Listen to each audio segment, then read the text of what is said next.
Hello and welcome दोस्तों, स्वागत है आपका हमारे यूट्यूब चैनल में। दोस्तों आज के इस वीडियो में हम बात करने वाले हैं बीए थर्ड सेमेस्टर जियोग्राफी यानी भूगोल के 25 इंपॉर्टेंट क्वेश्चन के बारे में।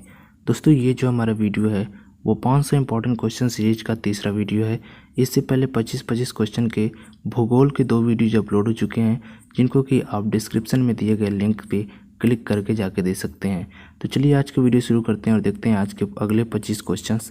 तो इनमें से हमारा पहला क्वेश्चन है, ब्यूफोर्ट स्केल पर निम्न में से क्या दर्शाया जाता है। ऑप्शन है आपके भूकंपीय तरंगों की गति, पवन की गति, बहते हुए जल की गति या फिर इनमें से सभी। तो इस क्वेश्चन के राइट आंसर की बात करें तो इसका राइट आंसर हो जाएगा आपका ऑप्शन बी, पवन की गति। तो ब्यूफोर्ट स्केल पर जो है पवन की गति को दर्शाया जाता है। चलिए बढ़ते हैं अगले क्वेश्चन की तरफ। अगला क्वेश्चन है हमारा, टी मापक टी स्केल पर निम्न में से किसका मापन किया जाता है। ऑप्शन से आपके भूकंपीय तरंगे, पवनों की गति, चक्रवातों की शक्ति, ज्वालामुखी उद्गार से निस्वत। तो इस क्वेश्चन के राइट आंसर की बात करते हो इस क्वेश्चन का राइट आंसर हो जाएगा आपका ऑप्शन सी, चक्रवातों की शक्ति। चलिए बढ़ते हैं अगले क्वेश्चन की तरफ। अगला क्वेश्चन है हमारा, लाइसोमीटर से निम्न में से किसका मापन किया जाता है। ऑप्शन है आपके वायुमंडलीय आर्द्रता, मेघों की दिशा तथा गति, सौर्य विकिरण की मात्रा, मृदा से होकर नीचे जाने वाली अंतःस्रावी जल की मात्रा। तो इस क्वेश्चन का जो राइट आंसर होगा वो होगा ऑप्शन डी, मृदा से होकर नीचे जाने वाली अंतःस्रावी जल की मात्रा। चलिए बढ़ते हैं अगले क्वेश्चन की तरफ। अगला क्वेश्चन हमारा, निम्नलिखित में से कौन सुमेलित नहीं। बाथिमीटर समुद्र गहराइयाँ, एस्ट्रोलैब ग्रहों एवं तारों की ऊंचाइयाँ, एक्टिनोमीटर पदार्थों की शीतलता, पायरोमीटर दूरस्थ वस्तुओं का उच्च तापमान। तो इसमें से आपको बताना है कि कौन सा जो है सुमेलित नहीं है। तो इस क्वेश्चन का जो राइट आंसर होगा वो होगा ऑप्शन सी, एक्टिनोमीटर पदार्थों की शीतलता जो है सही नहीं है, बाकी सब जो है सही हैं। चलिए बढ़ते हैं अगले क्वेश्चन की तरफ। अगला क्वेश्चन है आपका, इर्गोग्राफ पर निम्न में से किसका संबंध प्रदर्शित किया जाता है। ऑप्शन है आपके जलवायविक दशाएं एवं फसलों का वर्धन काल, आर्द्र बल्ब तापमान एवं आर्द्रता, तापमान एवं वार्षिक वर्षा, सापेक्ष आर्द्रता एवं तापमान। तो इस क्वेश्चन का जो राइट आंसर होगा वो होगा आपका ऑप्शन ए, जलवेग दशाएं एवं फसलों का वर्धन काल। चलिए बढ़ते हैं अगले क्वेश्चन की तरफ। अगला क्वेश्चन है हमारा, सापेक्षिक आर्द्रता को निम्न में से किस ग्राफ पर दिखाया जाता है। ऑप्शन है आपके बैरोग्राफ, क्लाइमोग्राफ, हीदर ग्राफ या फिर हिप्सोमेट्रिक ग्राफ। तो इस क्वेश्चन का जो राइट आंसर होगा वो होगा आपका ऑप्शन बी, क्लाइमोग्राफ। चलिए बढ़ते हैं अगले क्वेश्चन की। अगला क्वेश्चन है आपका, मानचित्र पर दूरियों को मापने के लिए निम्न में से किस यंत्र का प्रयोग किया जाता है। ऑप्शन है आपके प्लैनीमीटर, रोटामीटर, ओपिसोमीटर या फिर टेल्यूरोमीटर। तो इस क्वेश्चन का जो राइट आंसर होगा वो होगा आपका ऑप्शन सी, ओपिसोमीटर। चलिए बढ़ते हैं अगले क्वेश्चन की तरफ। अगला क्वेश्चन है हमारा, हाइग्रोमीटर के उपयोग की सर्वश्रेष्ठ व्याख्या करता है।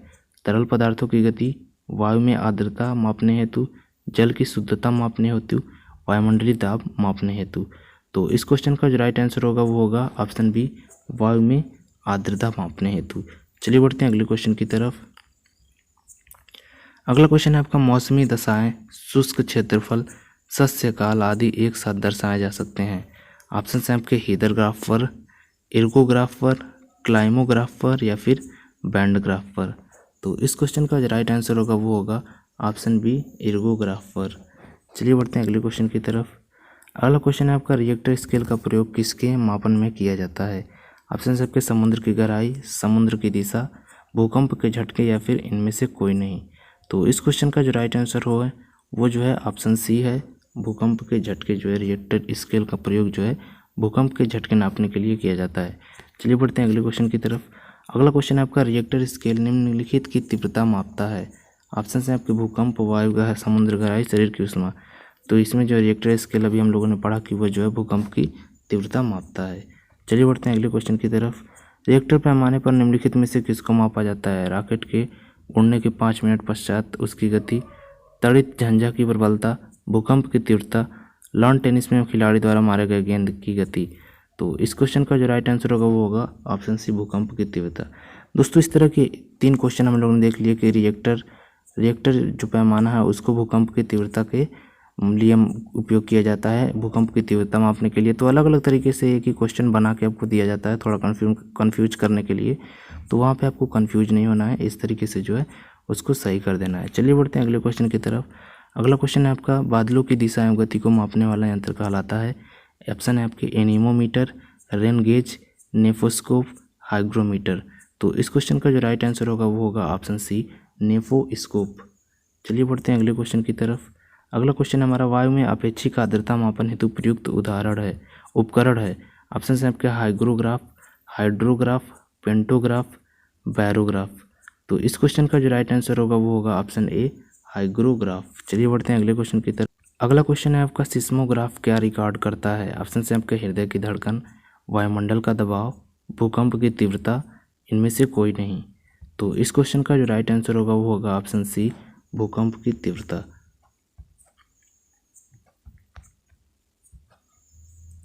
चलिए बढ़ते हैं अगले क्वेश्चन की तरफ। अगला क्वेश्चन आपका, मुँह पैमाना से निम्न में से किसका मापन किया जाता है। ऑप्शन है आपकी मृदा स्तरों की मोटाई, चट्टानों की कठोरता, मृदा जल की मात्रा, मृदा जल में अम्लीयता की मात्रा। तो इस क्वेश्चन का जो राइट आंसर होगा वो होगा ऑप्शन बी, चट्टानों की कठोरता। चलिए बढ़ते हैं अगले क्वेश्चन की तरफ। अगला क्वेश्चन है आपका, पर्यावरण के लिए कौन खतरा है। ऑप्शन है आपके बढ़ते पौधे, बढ़ती हुई जनसंख्या, बढ़ती फसलें या फिर बढ़ती प्रौद्योगिकी। तो इस क्वेश्चन का जो राइट आंसर है वो होगा ऑप्शन बी, बढ़ती हुई जनसंख्या। चलिए बढ़ते हैं अगले क्वेश्चन की तरफ। अगला क्वेश्चन आपका, पर्यावरण शब्द डैश से लिया गया है। ऑप्शन है आपके फ्रेंच, अंग्रेजी, लैटिन या फिर रूसी। तो इस क्वेश्चन का राइट आंसर है ऑप्शन ए, फ्रेंच।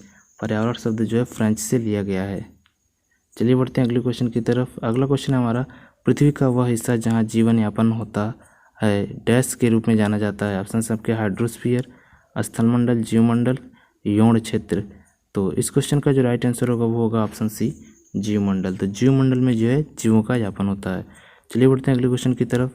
अगला क्वेश्चन आपका, पृथ्वी की ऊपरी पदार्थ जो मनुष्य जीवन की मदद करने में सक्षम है को कहा जाता है। ऑप्शन है आपके हाइड्रोस्फीयर, स्थलमंडल, जीवमंडल, ओजोन मंडल। तो इस क्वेश्चन का जो राइट आंसर होगा वो होगा ऑप्शन बी, स्थलमंडल। चलिए बढ़ते हैं अगले क्वेश्चन की तरफ।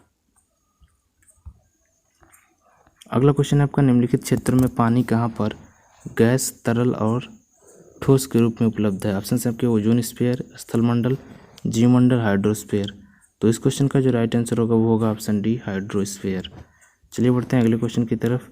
अगला क्वेश्चन है आपका, पृथ्वी की कुल सतह में डैश फीसदी क्षेत्र जलमंडल वाला है। तो ऑप्शन है आपके 70%, 99%, 74% या फिर 33%। तो इस क्वेश्चन का जो आपका राइट आंसर होगा वो होगा ऑप्शन ए, 70%। चलिए बढ़ते हैं अगले क्वेश्चन की तरफ।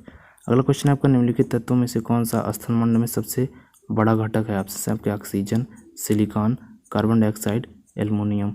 तो इस क्वेश्चन का जो राइट आंसर होगा वो होगा आपका ऑप्शन ए, ऑक्सीजन।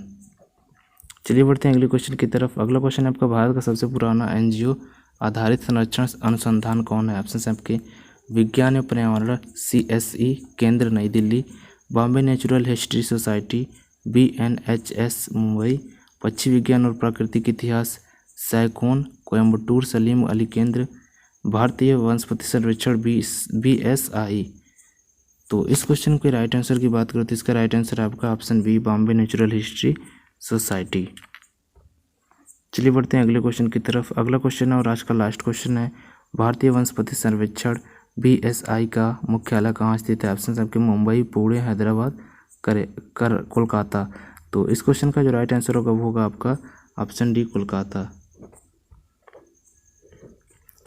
दोस्तों उम्मीद करता हूँ आपको अच्छी तरीके से 25 क्वेश्चन समझ में आए होंगे। मिलते हैं आपसे नेक्स्ट वीडियो में, तब तक के लिए आपका वीडियो देखने के लिए धन्यवाद।